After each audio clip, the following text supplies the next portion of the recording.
Here I am at Richmond Park. It's one of the best public golf courses that you'll find. Its location is fantastic. It's southwest of London. It's accessible to Heathrow. You might hear a plane go overhead. And it's where I used to live for 10 years. So I always like coming back here to Richmond Park, seeing what's happening at the municipal golf course here. It's January the 3rd.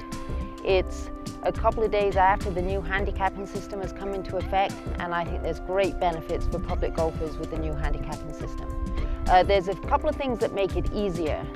One is that you used to have to play 5 rounds of 18 holes to put in enough scores to get your handicap. That's now been changed. You only have to submit scores for 54 holes, and that can be 9 holes, 18 holes. So really half as many holes to get your handicap. So it's a barrier that makes it easier. On top of that, there used to be a maximum handicap for men and women. And for men, it used to be 36. For women, it used to be 40.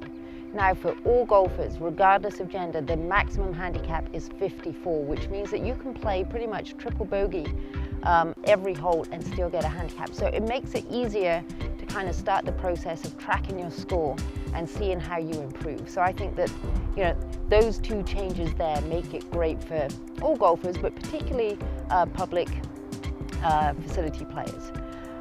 The other thing that I really like is that here we are, it's a cold, dreary day in London, and regardless of whether it was pouring down with rain or bright sunshine, then the course would be treated the same in terms of its difficulty. Now, if you're a golfer, you know that that's just not the case. If it's cold and raining, then the course is going to be playing harder than if it's sunny with no wind. So the new handicap system accounts for the weather. Now, don't ask me exactly about the algorithm, but there is an algorithm that means that it accounts for rain, wind, temperature.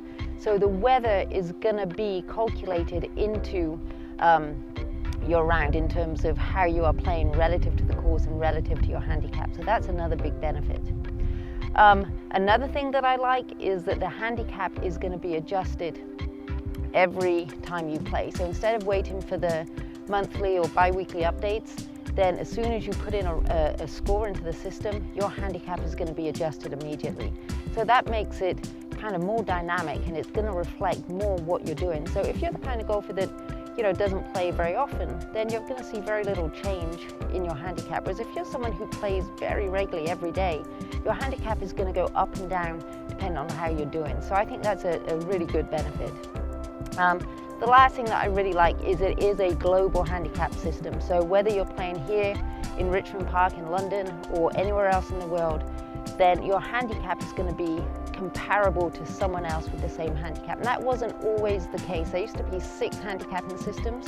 They all operated a little bit differently, and so you didn't really know if a 10 handicap in the UK was the same as a 10 handicap in Australia, for example. Now we do know. Everyone's going to be operating off the same rules, the same system, so it's going to be easier to compare like for like and to have a friendly game if you're away playing golf, traveling or something. So that is the new golf handicapping system that has been introduced. I encourage you to get out, get a handicap, start tracking your golf in 2020.